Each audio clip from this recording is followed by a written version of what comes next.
Hello, everyone. You're welcome to our second webinar from the Climate Professional Project, and we're so glad to have you, join this webinar because we know you're interested in getting to know what's going on across the globe and specifically for Africa. So I'll just running you through a few details about the project and what we intend to do and what our goal is as a team. Very importantly, I would like you to know that we are working together to bridge climate agency gap across the Global South. We all know that the Global South is not at par with the rest of the world.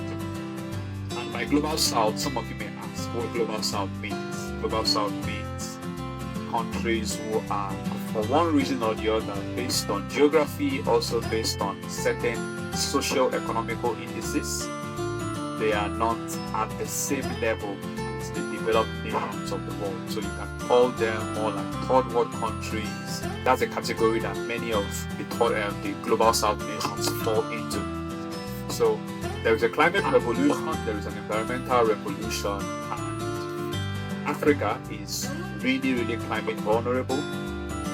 At the same time, we lack the agency to actually begin to take actions for ourselves. So our focus area, we're looking at climate education and training. We're also looking at professional upskilling for green jobs. That is one very important strand of our work. We want to ensure that on the climate table, on the international table, many Africans also have equal rights, equal place on this table. So we are trusting that we can work together with everyone as possible to ensure that people come up to speed with what is actually happening globally. And our vision is to democratize access to climate knowledge and agency for Global South audience, and to build a globally diverse, skilled climate workforce. At the moment, right now, Africa is really not where it's supposed to be. And the vision, the aim and the goal is for us to be able to come up to speed with necessary knowledge, the necessary skills that we need to compete with the rest of the world. Our approach, our impact model, all these things, a huge chunk of them are still being built, and we're still working progressively to achieve some of these things. But we are looking at structured learning pathways where people can come and can be trained, and as well as placed into the job market. So we're also looking at, telling local stories using global policy. We're looking at a network that compounds, having a network of people, professionals as well, who are also aiming at the same thing that you are looking for. And we are looking at strategic partnerships for all this to happen, definitely unique partnerships. So our impact goal is to enable a new generation of professionals to participate meaningfully in climate solutions and not just observe them. I'm going to say this to us very particularly. Very many years ago, when the oil and gas boom began to happen in Africa, what used to happen is that the expatriates in the oil and gas, the engineers, the people who understood the science, who understood how to drill the oil and all the likes in Africa, the mining and all the likes, used to be done by expatriates. So Americans, the whites, they bring and fly down expatriates to come and do the work in Africa, even though the resources were in Africa. Why? Because Africans did not have the required skills to really carry out those jobs.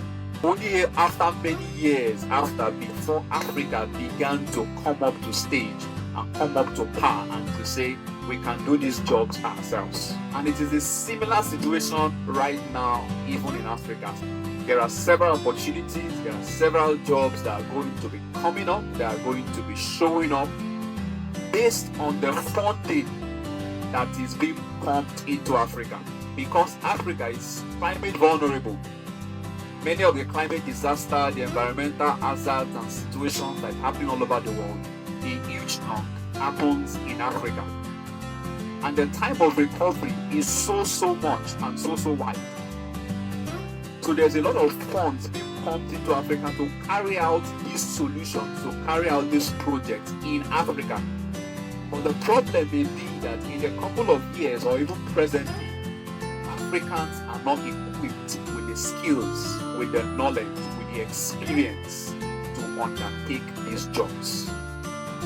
So that is where the problem is, and that is what we are carefully building to solve, so that we have Africans who can take on climate roles, sustainability roles in Africa.